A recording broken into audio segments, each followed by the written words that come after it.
Continue करते हैं आगे इसी चैप्टर को, रिसाइकलिंग ऑफ पेपर। पहले तो वर्ड आएगा recycling. What is recycling? Recycling is a term that can be use for reuse also. Reuse भी रिसाइकलिंग का ही एक पार्ट है। अभी यहाँ पर रिसाइकलिंग का मतलब क्या है, जो पुराने पेपर्स हैं उनको क्या करेंगे हम, फिर से न्यू पेपर्स में कन्वर्ट कर देंगे, तो वो रिसाइकल पेपर कहलाएगा।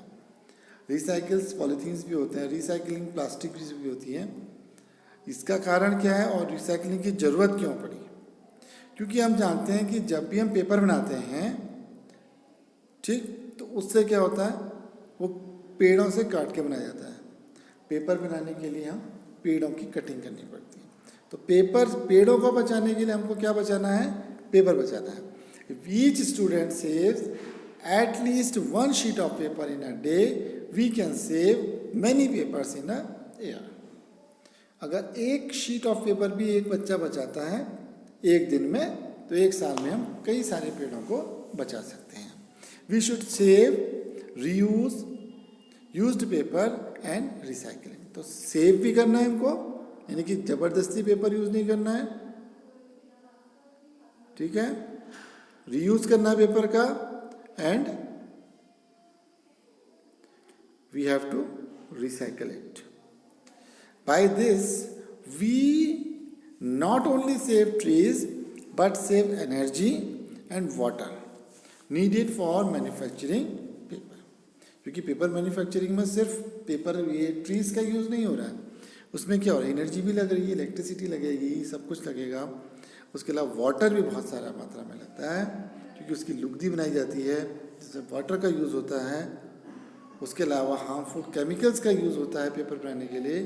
तो उन सबको क्या होगा, इससे ये कब यूज़ होगा, तो ये नेचर के लिए भी एक अच्छा रहेगा। तो अब इतने सारे काम ह्यूमन कर रहे हैं, जगह जगह मकान बन रहे हैं जिसमें वुड का यूज़ हो रहा है। कहाँ से आ रहा है वुड? जंगलों से आ रहा है। तो इसका मतलब जंगलों का क्या हो रहा है, डिफॉरेस्टेशन हो रहा है। पहले ज़्यादा होता था, अब थोड़ा कम होता है। सो डिफॉरेस्टेशन की जगह हमको क्या करना है, रिफॉरेस्टेशन करना है। Answer to deforestation is reforestation. Deforestation का आंसर क्या है, reforestation.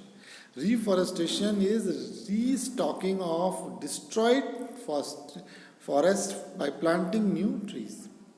The planted trees should generally be the same species which are found in that forest. क्यों होगा ऐसा? क्योंकि उससे क्या होगा, क्योंकि वो कंड्यूसिव है उस एनवायरनमेंट के, उस सॉइल के, तो वो जल्दी ग्रो करेंगे।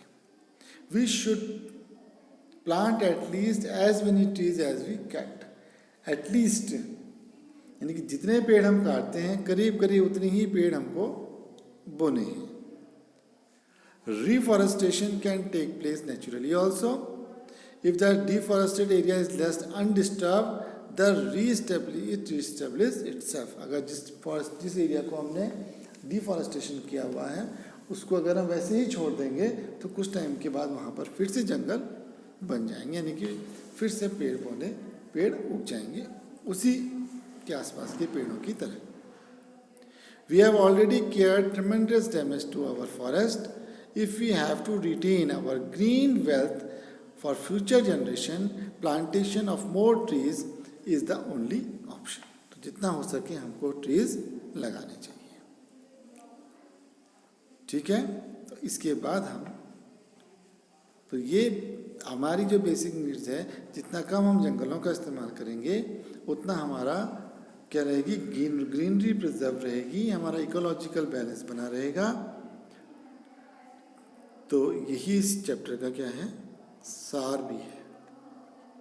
ये चैप्टर क्यों पढ़ाया गया है, जिससे कि आपको डिफॉरेस्टेशन के बारे में कुछ पता चले, इसके नुकसान और फायदे, इसकी dependency in all species, flora and fauna में किस तरह से उनको प्रॉब्लम इसमें से होती है।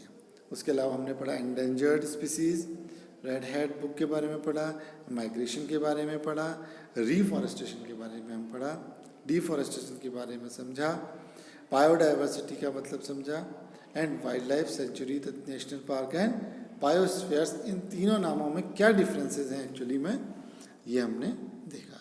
तो इसके क्वेश्चन आंसर्स भेजे जाएंगे, उनको आप अपनी कॉपी में कर लेंगे।